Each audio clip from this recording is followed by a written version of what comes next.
Good morning students, आप सभी का स्वागत करते हैं हम अपने यूट्यूब चैनल परफेक्ट स्टडी 92 पे। आज हम इस वीडियो में कक्षा 12 का लेसन नंबर 2 जो कि है द ट्रू ब्यूटी, जो पोएट्री से लिया गया है, जिसके लेखक हैं थॉमस कैरी, इसके बारे में विस्तृत रूप से पढ़ेंगे। यानी देख रहे हैं हम लेसन का जो नाम है, अर्थात जो पोएम का नाम है वो है the true beauty. The true beauty, जिसका मतलब होता है सच्ची सुंदरता। सच्ची सुंदरता। यहाँ पे सच्ची शब्द का प्रयोग किया गया है, अर्थात हम एक बात समझ सकते हैं कि सुंदरता भी कई प्रकार की होती है और ये रियल भी है, सुंदरता कई प्रकार की होती है। तो हमारे फेमस पोएट थॉमस कैरी ने इसमें दो प्रकार की सुंदरता का वर्णन किया है। नंबर 1 वाले पैसेज में हमारी फिजिकल ब्यूटी है, फिजिकल ब्यूटी है, अर्थात शारीरिक सुंदरता है, शारीरिक सुंदरता है। और नंबर 2 पे स्पिरिचुअल ब्यूटी है, नंबर 2 पे स्पिरिचुअल ब्यूटी है, अर्थात मन की सुंदरता है, यानी अंतर्मन की सुंदरता है। तो चलिए आइए देखते हैं हमारे फेमस पोएट थॉमस कैरी जो है क्या कहते हैं। जैसा कि पहले पैसेज में लिखा गया है, ही माने वह, डैट माने जो, लफ्ज माने प्रेम करता हो, ये रोजी चीक में सोता है गुलाबी गालों से, अर्थात वह व्यक्ति जो अपनी प्रेमिका के गुलाबी गालों से प्रेम करता हो। Or a coral lip admires, अथवा उसके मूंगे जैसी ओंठों की प्रशंसा करता हो। कोरल मीन्स होता है मूंगा, लिप मीन्स होते हैं ओंठ, और एडमायर्स मीन्स होता है प्रशंसा करता है। अर्थात वह व्यक्ति जो अपनी प्रेमिका के गुलाबी गालों से प्रेम करता हो या फिर उसके कोरल लिप की प्रशंसा करता हो या उसको पसंद करता हो। आर फ्रॉम स्टार लाइक, अथवा तारे जैसी आंखों को, डोथ सीक खोजता हो, fuel to maintain his fires, तारे जैसी आंखों को खोजता हो, गुलाबी गालों को खोजता हो और कोरल लिप्स को खोजता हो। यानी हम कह सकते हैं रोजी चीक, कोरल लिप, स्टार लाइक, इन सब चीज़ों में सीक माने खोजता हो, फ्यूल माने ईंधन, फ्यूल मीन्स होता है ईंधन, फ्यूल का मतलब होता है ईंधन। ईंधन पोएट्री बहुत ही गंभीर सब्जेक्ट होता है, इसलिए कृपया ध्यान से इसको पढ़ें। कहा गया है कि वह व्यक्ति जो अपनी प्रेमिका के गुलाबी गालों से प्रेम करता हो, उसके मूंगे जैसी ओंठों की प्रशंसा करता हो, या फिर उसके स्टार लाइक आंखों को देखता हो, या उसकी प्रशंसा करता हो, या उन्हें पसंद करता हो। अर्थात वह व्यक्ति जो है वो रोजी चीक यानी गुलाबी गाल, कोरल लिप मूंगे जैसी ओंठ, और स्टार लाइक आइज यानी तारे जैसी आंखों में ईंधन को खोजता रहता है। टू मेंटेन हिज फायर्स, अपने प्यार को बरकरार रखने के लिए। आइए हम यहाँ पे फायर्स मीन्स तो आग होता है, लेकिन हम समझते हैं कि अर्थ इसका यहाँ पे इस तरीके से क्यों गया है। बात करें हम यदि इस लाइन की, तो यदि इस लाइन से समझेंगे, यदि कोई व्यक्ति आग जलाए हो और आपसे कहा जाए कि वो आग को मेंटेन रखना चाहता है तो क्या करेगा, तो आप रिप्लाई देंगे कि वो लकड़ियाँ ला के उस पर रख देगा, अर्थात ईंधन की आवश्यकता होगी उसको। तो ठीक उसी प्रकार से कोई व्यक्ति है, अगर वो किसी से प्रेम करता हो तो उसे सुंदरता की आवश्यकता होती है। और सुंदरता में क्या आता है, रोजी चीक आते हैं, गुलाबी गाल आते हैं, कोरल लिप आती है, अर्थात मूंगे जैसे ओंठ आते हैं, और तारे जैसी आंखें आती हैं। और यदि ये चीज़ है ही नहीं तो कोई भी व्यक्ति किसी से प्यार करता ही नहीं है। प्यार और प्रेम में बहुत अंतर होता है। चलिए आगे देखते हैं। यानी वो व्यक्ति इन सब चीज़ों में अपने प्रेम को बरकरार रखने के लिए ईंधन को खोजता रहता है। आगे देखते हैं जो कवि क्या कहता है। आगे कवि कुछ इस प्रकार से कह रहा है, एज ओल्ड टाइम, अर्थात जैसे ही ओल्ड टाइम वृद्धावस्था आती है, मेक माने बना देती है, दीज डीके, इन चीज़ों को बेकार, डीके मीन्स होता है बेकार। जैसे ही वृद्धावस्था आती है वैसे ये सब चीज़ें बेकार हो जाती हैं। सो माने इसलिए his flames must waste away, must waste बने, वेस्ट माने बर्बाद होना, अवे मीन्स दूर, चले जाना। अर्थात इसलिए उसकी जो लपटें होती हैं वह भी बेकार हो जाती हैं या फिर बुझ जाती हैं। फिर से हम समझते हैं, यदि कोई व्यक्ति आग को जलाए होगा और थोड़ा समय चलता रहेगा और ऐसा समय आएगा कि उसका ईंधन समाप्त हो जाएगा, तब एक समय ऐसा भी आएगा जब उसकी आग बुझ जाएगी। ठीक उसी प्रकार से समय चलता जाता है और प्रेमिका के जो गुलाबी गाल होते हैं, कोरल लिप होते हैं और स्टार जैसी आँखें होती हैं, ये वृद्धावस्था के आने पर धीरे धीरे क्षीण होने लगती हैं और इसीलिए जो उसका प्रेमी होता है उसका लगाव अपनी प्रेमिका के प्रति कम हो जाता है। तो हम कह सकते हैं कि जैसे ही वृद्धावस्था आती है तब ये सब चीज़ें जो है बेकार हो जाती हैं और इसलिए हमारा अट्रैक्शन भी उसके प्रति नष्ट हो जाता है। आइए एक बार शार्ट में हम फिर से समझ लेते हैं। कवि ने कहा है कि ही डैट लव्स ए रोजी चेक, वह व्यक्ति जो अपनी प्रेमिका के गुलाबी गालों से प्रेम करता हो, अर्थात उसके मूंगे जैसी ऊँटों की प्रशंसा करता हो।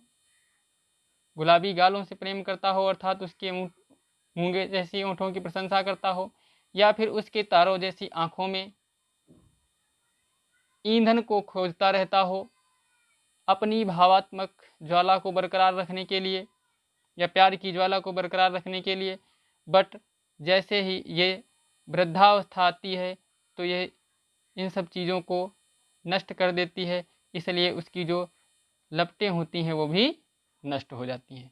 आइए दूसरे पैसेज में हम देखते हैं कि कवि ने किस प्रकार से स्पिरिचुअल ब्यूटी का वर्णन किया है, और इसके लिए आप लोग हमारा पार्ट नंबर 2 देख सकते हैं जो कि कुछ ही देर में अपलोड किया जाएगा।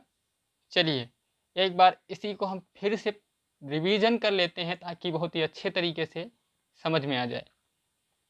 इस पोयम में कवि ने 2 प्रकार की सुंदरता का वर्णन किया है, पहले में फिजिकल, दूसरे में स्पिरिचुअल।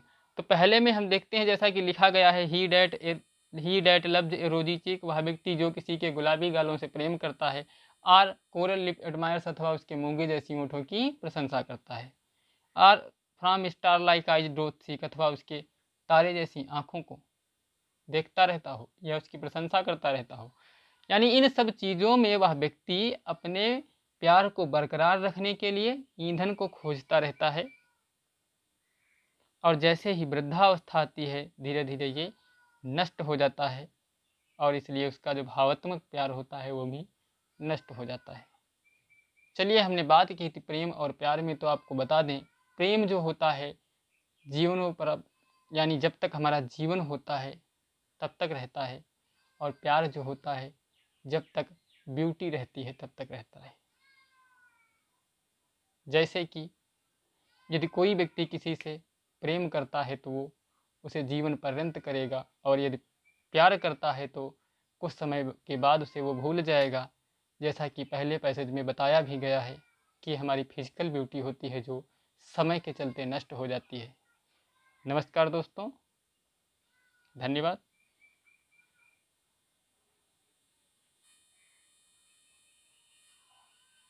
चलिए अब हम बात करते हैं पैसेज नंबर 2 में, जिसमें कि लेखक ने स्पिरिचुअल ब्यूटी अर्थात मन की सुंदरता का वर्णन किया है। जैसा कि लिखा हुआ है, बट ए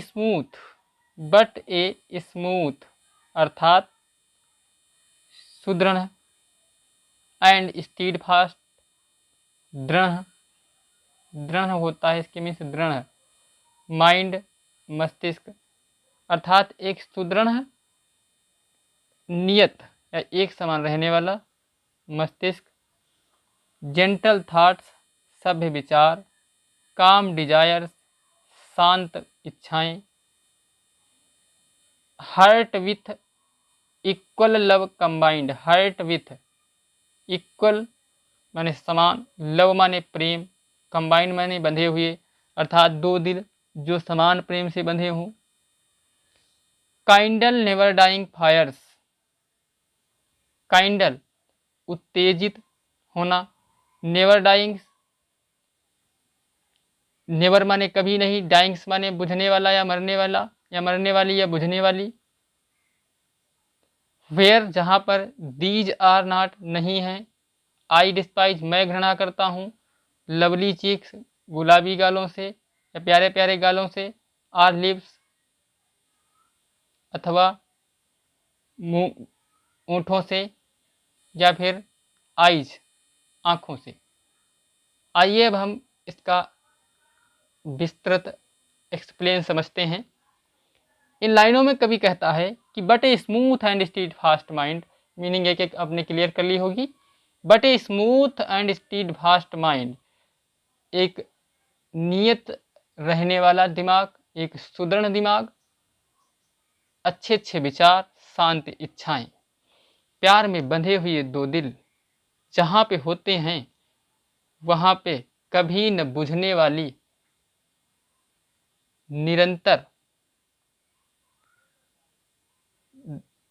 निरंतर ज्वालाएं प्रज्वलित होती रहती हैं।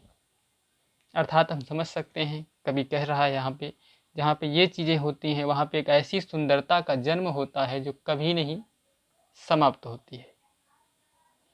और अंत में कहता है कि वेयर दीज आर नॉट, जहाँ पर ये नहीं है, अर्थात कौन कौन चीज़ नहीं है, smooth and steadfast mind, smooth and steadfast mind सुदृढ़ और दृढ़ दिमाग, यानी constant and firm mind, gentle thoughts अच्छे अच्छे विचार, काम डिजायर्स शांत इच्छाएं, आई डिस्पाइज मैं घृणा करता हूँ, मैं घृणा करता हूँ। लेखक कहता है कि जहाँ पर ये नहीं है वहाँ पे मैं घृणा करता हूँ, चाहे वो किसी के गुलाबी गाल हों, चाहे ओंठ हों, चाहे उसकी आँखें हों।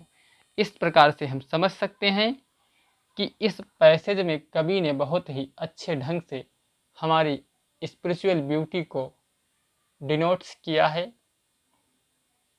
आइए एक बार फिर से इसका रिवीजन कर लेते हैं। जैसा कि कवि कह रहा है कि जहाँ पर एक समान रहने वाला निष्कपट दृढ़ मस्तिष्क होता है, सुंदर विचार होते हैं यानी जेंटल थॉट्स होते हैं, और काम डिजायर्स शांत इच्छाएं होती हैं, heart with equal love combined दो दिल समान प्रेम से बंधे हुए होते हैं, काइंडल नेवर डाइंग्स वहाँ पर कभी न बुझने वाली प्रेम की ज्वाला प्रज्वलित रहती है, जलती रहती है। अर्थात जहाँ पर ये चीज़ें होती हैं वहाँ पे जो सुंदरता होती है वो हमेशा बरकरार रखती है। और अंत में कवि कहता है जहाँ पर ये चीज़ें नहीं हैं, where these are not I despise, मैं क्या करता हूँ, घृणा करता हूँ, चाहे वो किसी के गुलाबी गाल हों, लिप्स हों या उसकी आँखें हों। Thank you very much for watching this video. अगली वीडियो में हम आपको इसकी सेंट्रल आइडिया बहुत ही बेस्ट तरीके से समझाएंगे। धन्यवाद।